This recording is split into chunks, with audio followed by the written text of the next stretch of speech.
The scanner room was cold and silent. Shava stood at the center, her tall body wrapped in metallic armor that hugged her from neck to toe. She was from the Varelian warrior race, strong, proud, and disciplined. But right now, her heart was beating. Fast not because of fear, but something else, something she didn't understand. "Remove your armor," the security bot said in a flat voice. Zava's purple eyes narrowed. "Why?" "It's standard protocol. All organic life must be scanned without clothing or armor," the bot replied. Shava looked around, expecting the scanner room to be empty. But to her shock, there was a human standing behind the glass window, a young male officer wearing a clean uniform and holding a datapad. He had short, dark hair, soft eyes, and a calm face. He wasn't looking directly at her, but he wasn't leaving either. "Why is a human watching?" Shava asked sharply, her voice calm but tense. "That is Officer Elias. He monitors the scanner," the bot answered. "I don't want him to watch," she said, feeling heat in her cheeks. Varelians didn't blush easily, but this situation was different. Elias must have heard her, because he stepped closer and said through the intercom, "I'm sorry, I'll turn my back, but I can't leave the station. It's protocol." His voice was gentle, respectful, and not mocking like she expected. He looked away, placing the datapad down and folding his arms behind his back. Shava took a deep breath, her fingers moving to the seals on her armor. One by one, she unlocked the pieces, metal clinking softly as she placed them aside. She had been trained to fight without fear, but this kind of exposure was new. Alien scanners were brutal in their rules, and even a warrior like her couldn't argue. Finally, she stood in the center of the room, wearing nothing but her skin-tight undersuit. The bot beeped. "Undersuit must be removed as well." Zava's fists clenched for a moment. She hesitated, but then nodded and removed the final layer. Now she stood bare under the glowing scanner lights. Her body was muscular but elegant, marked by old scars and glowing purple lines that ran down her arms and back. The scanner began to hum, sending waves of light over her skin. Elias stayed turned, keeping his word. But Zava's mind kept drifting toward him. Why did this human's presence bother her so much? Why did his soft voice feel different? Suddenly, the scanner beeped loudly, red lights flashed, and a strange symbol appeared on the screen above. The bot paused, voice now unsure. "Unknown data detected." "Body markings match no registered species code." Elias turned around, confused by the alarm. When he saw the symbol and the glowing marks on Zava's back, his eyes widened. "What is that?" he whispered, stepping closer to the glass. Shava turned her head slightly. "What's happening?" The scanner glitched again, showing a pattern of circles and stars on her spine. Then, the machine powered down by itself. Smoke drifted from the top, and silence returned. Shava quickly grabbed her undersuit and began dressing again, her face tense and her hands shaking. Elias opened the door slowly and stepped in, eyes still fixed on the dark scanner. "You didn't do anything wrong," he said gently. "That scanner never did that before." Shava stared at him, her voice calm but sharp. "What did you see?"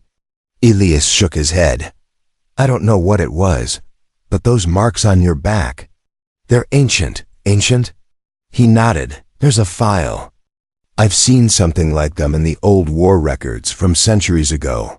I don't remember getting those marks," Shava whispered, her hand touching her back. "They may have been hidden," Elias replied. "But they're visible now, and someone may come looking." Shava finished dressing, now back in full armor. Her warrior face returned, but her mind was racing. Something inside her had awakened, and she didn't know if it was a gift or a curse. As they walked out of the scanner room together, Elias whispered, "I'll help you figure it out, I promise." She didn't answer, but her fingers brushed against his hand for a moment. It was small, almost accidental, but both of them noticed. From a dark corner above, a tiny camera blinked. Red. Someone else had seen the scanner results, and now the hunt had begun. Asterisk. The stars outside the shuttle window looked peaceful, But Zava's mind was not. She sat on the edge of the bench, her armored arms resting on her knees, her eyes fixed on nothing. She kept thinking about the scanner, the glowing lines on her back, and the strange way the machine had shut down, no matter how many battles she had fought.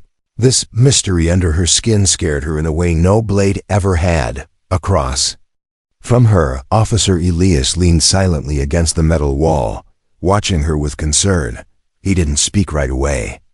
But he had been studying the footage again, not to invade her privacy, but because something about that glowing mark on her back had awakened a memory. He had seen it once before years ago, in a restricted archive during his training. Back then, he thought it was just myth, a story from the ancient wars. Now it was on a living person, standing just feet away. "I'm not sick," Shava finally said, her voice low but firm. "I never said you were," Elias replied gently. Then, "Why do you keep looking at me like that?" "Because I think there's more to you than you know," he answered, taking a cautious step forward. Shava stood, her hand near her sidearm, not threatening but ready. "Don't talk to me like I'm special. Human, I was trained to be a soldier, not some chosen relic." Elias raised his hand slowly. "I get it. You don't trust me. I don't trust anyone," she replied. "Not after what I've seen." Her voice trembled slightly. Just for a second, then hardened again. She had seen her old squad taken out by traitors, seen her planet's leaders lie, and now she had seen something hiding inside her own body.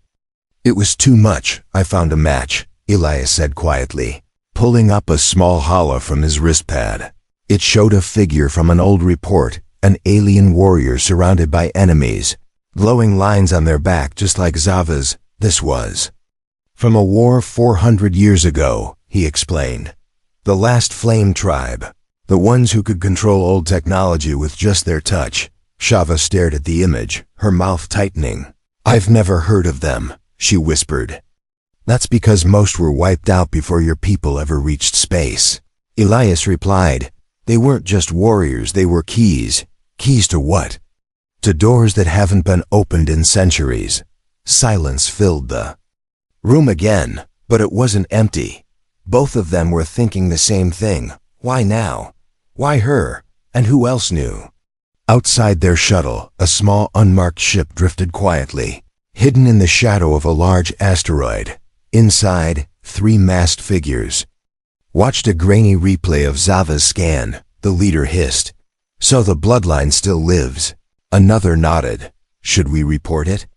The leader shook his head. "No, we move first, before the others find her." They had killed the last of her kind centuries ago. One survivor would not be allowed to bring back the old ways. Back inside the shuttle, Shava sat down again, her voice softer now. "I don't know what any of this means, Elias," she said. "I know," he replied. "But I think we can figure it out, together." She didn't speak for a while, then finally said, "You looked away when I was in the scanner." He looked surprised. "Of course I did. No one ever does, not even the machines," she muttered, eyes narrowing slightly. "Maybe I'm not like most people," Elias said with a slight smile. She didn't smile back, but a tiny part of her chest warmed. Just a little. It felt strange, uncomfortable, but not in a bad way. It felt like the beginning of something she couldn't explain.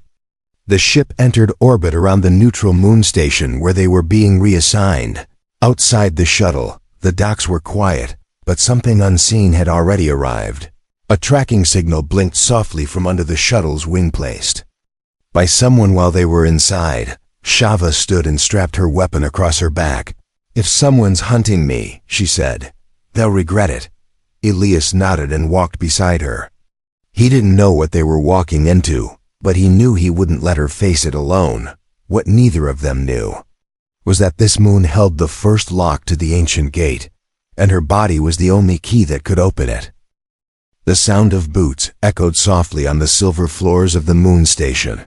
Shava moved like a silent shadow, every step measured, her eyes scanning every corner. Beside her, Elias walked with slower steps, holding a datapad and pretending to be calm, but inside his nerves were tight. Something was wrong. He had worked at many stations before, but this one felt empty, too quiet, too clean, like it had been scrubbed just for them. Shava didn't say anything, but she could feel it too, not fear but instinct. She had been in ambush zones before, and her gut was whispering the same message now. Don't. Relax. They entered a small briefing room where they were told to meet the local commander. But the room was empty, just a metal table, 2 chairs, and a blinking monitor on the wall. Shava crossed her arms. They knew we were coming, Elias nodded slowly. Yeah, but maybe they didn't want to greet us in person. Or maybe they're watching, she said, tilting her head slightly toward the ceiling. One of the black corners had a faint shimmer like cloaked tech. Before Elias could respond, the monitor came alive. A figure in a white cloak appeared, face hidden behind a mask with a single blue eye in the center. Welcome, Shava of Varel, and Officer Elias, the voice said. Shava didn't like how he said her name. It was too smooth, too rehearsed. You carry something old. The masked figure continued. Show me your back. Elias stepped in front of her. She's not showing you anything, the masked figure ignored him. You think you're protecting her, but you don't even know what she is. That made Shava step forward, her voice sharp. Then tell me. The screen flickered, and the masked figure leaned in slightly. You are a living gate, Varelian, he said. You were born from fire and marked by code. Your blood is a password. Shava frowned. A password to what? To power, the figure said. To secrets buried before your kind ever touched the stars. The screen went black and the room lights flickered once. Then the walls made a faint clicking sound, as if locking. Shava spun around, grabbing her weapon. Elias cursed it under his breath and pulled a sidearm from his belt. Before either could act, gas hissed from the vents, and a strange, sweet smell filled the air. Shava held her breath, but her knees weakened. Elias fell to the ground first, trying to reach her hand. Everything turned blurry, spinning, quiet. Her last thought before darkness took her was the memory of Elias turning away during the scan, that soft moment when she felt seen. Not by scanners, but by eyes that respected her. She woke up strapped to a table, cold metal under her back, her arms and legs locked. Bright lights above burned her eyes. The air was heavy, filled with humming energy. 2 masked figures stood nearby, whispering in a language she didn't know. One of them touched a console, and her body lit up again, those glowing lines across her skin burning softly. One of them whispered, "It's real. The code lives in her." A door hissed open, and Elias was pushed inside by 2 guards. His face was bruised, but he was alive. He looked at her with wide eyes, guilt and worry burning in them. "I'm sorry," he said. "I tried to stop them." Shava didn't reply, not yet. She closed her eyes and focused. Varelians had a special trick when in danger. Their bodies could burn extra heat, enough to melt locks if the pain was ignored. She had never used it before, but now with Elias hurt, and her body treated like an object, something inside her snapped. Heat rushed through her chest. Her wrists burned, and with a deep cry, she shattered the metal cuffs. One guard shouted, raising a weapon too slow. Shava leapt like a thunderbolt, slamming the guard into the wall. Elias ducked as the second guard tried to fire. Shava threw a broken piece of her restraint like a blade. It hit the guard's faceplate, knocking him cold. She grabbed Elias, who looked both amazed and dizzy. "I told you I wasn't helpless," she said, pulling him toward the exit. "I believe you now," he said with a shaky laugh, as they escaped into the next hallway. Alarms began to sound. From a control room far above, the masked figure watched them go. His voice was calm as he spoke into a communicator. "They're stronger than expected," he said. "Begin phase 2. Asterisk, her bare feet splashed through shallow puddles as she ran. The hallway was dark now, flickering lights overhead, steam rising from broken vents, and sirens screaming in the distance. Elias struggled to keep up, limping from where the guard had kicked his leg earlier. But Shava didn't slow down, not. This time, they had taken her armor, locked her to a table like an animal, and tried to scan her like some object from a museum. Now they would regret it. Left. Elias called, gasping. She grabbed his arm and turned down the corridor, crashing through a half-open door into an old storage bay.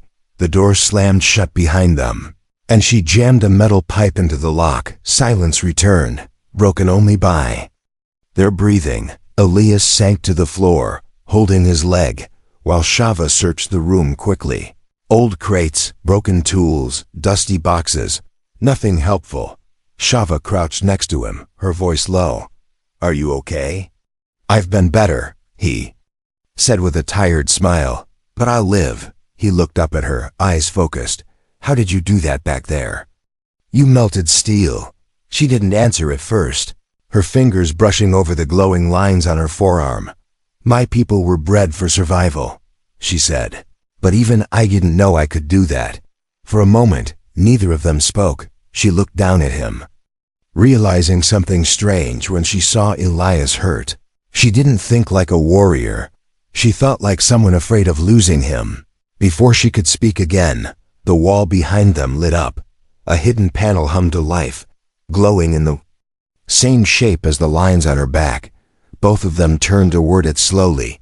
The pattern pulsed, as if reacting to her heartbeat. Elias stood carefully, leaning on the wall. That's ancient tech, isn't it?" "I don't know," she whispered, "but it's reacting to me." She reached out her hand, palm open, and the wall responded, sliding open with a hiss. Behind it was a small chamber, circular and quiet. A single pedestal in the center held a floating cube, transparent, filled with swirling golden light. They stepped inside slowly, the noise of the alarms fading behind them.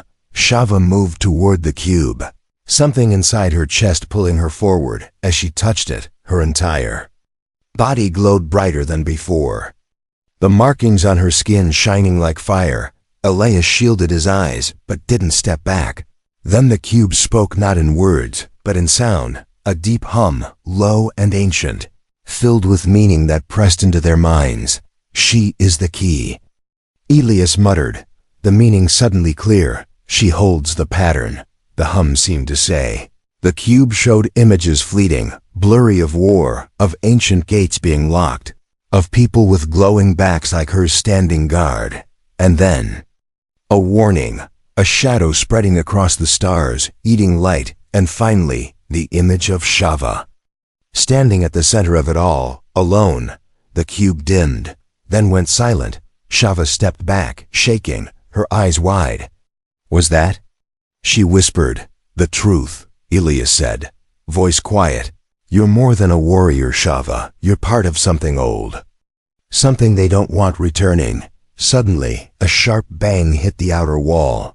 They both snapped to alert, the sound of boots, of voices yelling. "They found us," Elias said, grabbing a metal rod to defend himself, but Shava stepped in front of him, her body now glowing faintly, even without the cube. "No," she said, her voice steady. "They won't take us again." She looked down at her hands, watching the light flicker beneath her skin. "I don't know how all of this works yet," she said, "but I'm done running." The door burst open, and 3 soldiers in dark armor stormed in. Shava didn't wait. She moved like lightning, her body faster than before. One soldier was thrown against the wall, another disarmed in a blink. The third raised a blaster, but Elias swung the metal rod, knocking it aside just in time, breathing hard. They stood over the fallen attackers. Elias looked at her with awe. "Remind me never to get on your bad side," he joked. She finally gave a small smile, short but real. Then they both looked back at the glowing cube. The wall behind it began to open again, this time revealing stairs going downward, far beneath the moon station. Something ancient waited. Shava didn't hesitate. She took Elias's hand. "Let's finish what they started," she said, and together they stepped into the shadows below. The air grew colder with each step they took down the stairs. The light above faded until the walls swallowed it completely. Only the soft glow from the lines on Zava's back and arms lit their path now. Elias stayed close behind her, limping, but silent, his eyes wide with wonder and fear. The deeper they went, the older everything felt. Stone turned to metal, smooth walls turned into carved shapes. Symbols danced on the sides of the tunnel, the same ones that had appeared on the scanner days ago. They were inside something ancient, maybe older than any city in the galaxy. Shava reached out and touched one of the walls. The stone shimmered beneath her fingers, and the symbols began to move. Not just glowing, but shifting like they were alive. Elias stared in disbelief. "They're reacting to you again." She didn't answer. Her eyes locked on the moving script. It wasn't just reacting, it was welcoming her. The path finally ended at a wide chamber, silent and circular. In the center was a platform surrounded by 6 statues tall, armored, with glowing eyes that pulsed like hearts. Each statue held a long weapon, and their faces were almost familiar.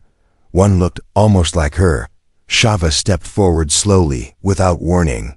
The statue's eyes flared brighter. Elias reached for her. "Shava, wait!" But it was too late. The platform lit up beneath her feet, and the entire room came alive. A deep hum filled the chamber, shaking the floor.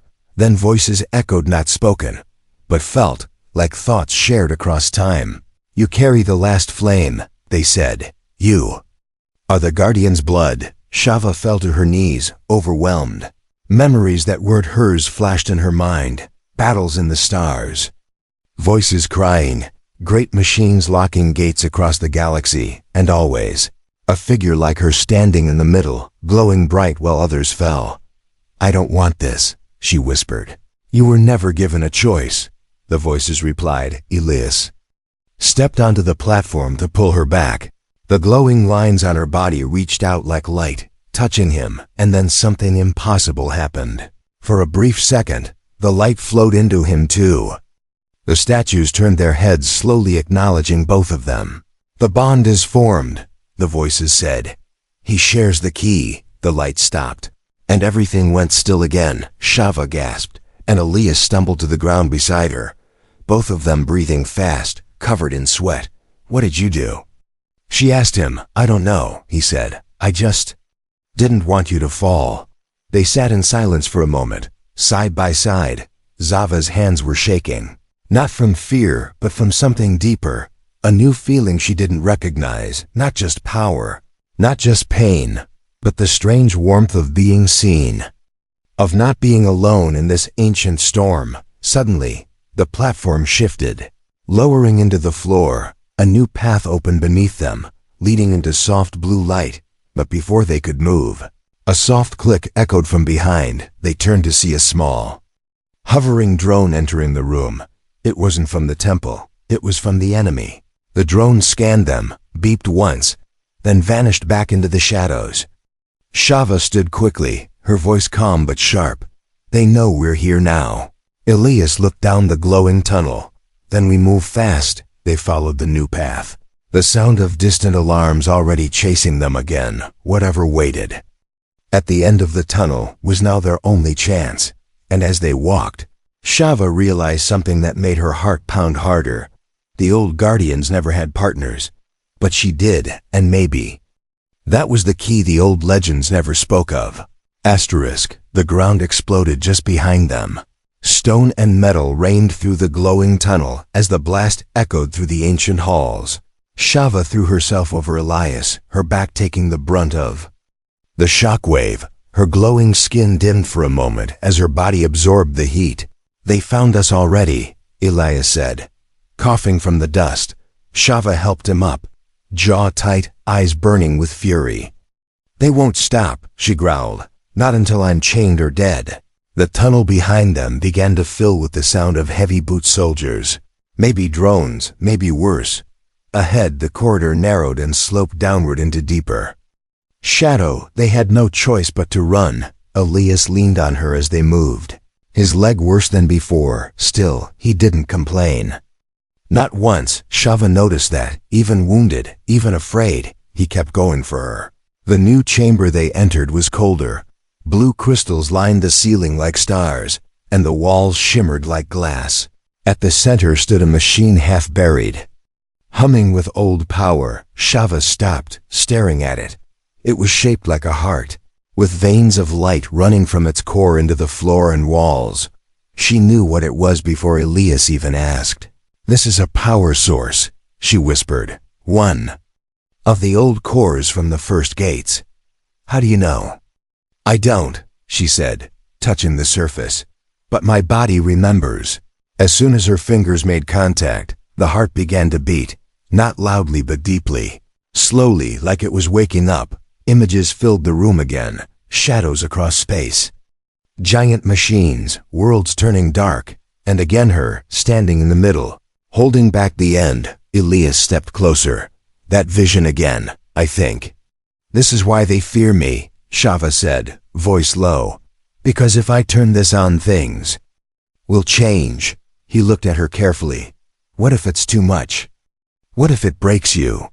She turned to him, eyes glowing softly. "Then don't let go of me." She placed both hands on the core. The room shook as old circuits awakened.